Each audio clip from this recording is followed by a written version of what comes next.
There are 4 things that our DPM Lawrence Wong has brought up during his budget in related to the property sector in Singapore. What are they? Let me go through with you.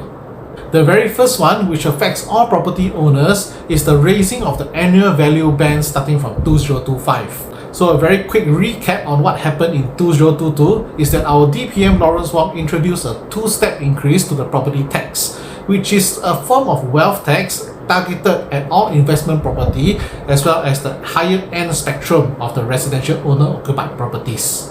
The intention was to target the top 7% of owner-occupied properties, but as we all know, during COVID, rentals spiked sharply across all segments, and unintentionally 13% of owners-occupied properties were affected instead of the 7% they initially planned, which is why they are now implementing these annual band values increase so as to achieve the top 7% that they have initially planned.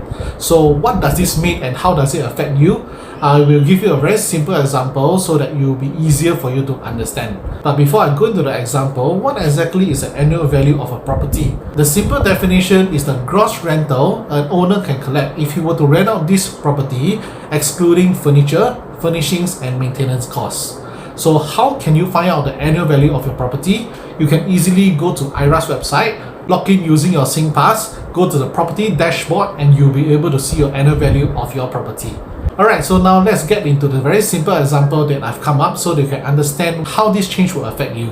Okay, so this is the table showing you the changes of the annual value before and after 1st Jan 2025. And then let's take an example. If let's say the annual value of your property is 12,000. So before 1st Jan 2025, you will be expected to pay $0 for the first 8,000 value of your property plus 4% on the balance 4,000 of your property. So technically your property tax will be $160. But from 1st Jan 2025 onwards, after the annual value bands have been increased, assuming the annual value of your property is the same at 12,000, this means that you do not have to pay any property tax at all, and it is now 0% for annual value between $0 to $12,000. One more thing that he mentioned is that IRAS will be giving a 24 months interest-free installment plan for elderly staying in a high-end development but have issues paying off their property tax bill.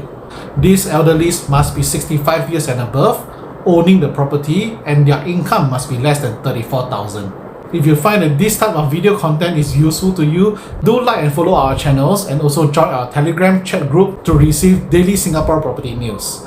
Okay, so now let's go on to the second thing that he mentioned during the budget, which is eligible single Singapore citizen aged 55 and above who are right-sizing from their private property to a lower value private property can apply for ABSD refund. Before this budget, only married couple get to enjoy this concession, but from 16 February 2024 onwards, Singapore citizens who are single and aged 55 right-sizing from their private property to a lower value private property can also apply for ABSD refund if they are to sell off their current property within 6 months of buying the lower value home. But of course, the buyer must not own more than one residential property upon the buying of the lower value home. Similarly, I will also give you a very easy to understand example so you know how this will help you. Take for example, if you are now owning a private property and you're looking to downsize to a smaller home. So before this budget, right, what you have to do if you do not want to pay any ABSD is that you have to sell off your current property first before you can go on to buy your next property. So how do we determine whether ABSD is payable? Is determined by the exercise date of your selling of your property and the buying of your property. So you must be sure that the selling of your property must take place first before you buy the property so that you will not be liable to pay ABSD. But now, having this concession, you can consider to actually buy first before you sell off your property within 6 months. So what you can do is that now you can go on to find a place that you like, commit to buy the property first, and within 6 months, sell off your current property. And after that, you can do a submission on IRA's website for an ABSD refund. But of course, do take note that by buying a property first, you will still have to pay for the ABSD portion. This means that the outlay of buying your lower value home will actually be higher. So do ensure that your financials are properly done up before you proceed with the right sizing plan. Okay, so the third thing that was mentioned is that a government rental voucher under the Parenthood Provisional Housing Scheme will be given to eligible families who are waiting for their BTO flats. Currently, married couples who are waiting for their BTO flats can apply a subsidized rental housing from HDB. Those who are expecting or already having a child will be given priority. But as we all know, during the COVID until now, rental has been in high demand, which is why DPM Lawrence Wong has mentioned that this voucher will be eligible to be used in the open market. This voucher will be valid for 1 year. As of now, not much information has been given, so do follow our channels to receive more updates, or you can go out to the HDB website to read up and get more information.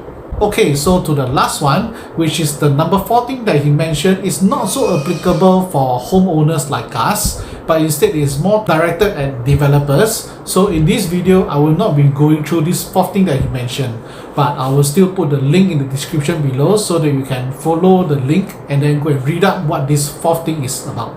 Okay, this video is a bit long, but I hope that the examples that I've given is useful and you are now much clearer on how each of these initiatives can affect you. Alright, so this comes to the end of this very quick update on the budget.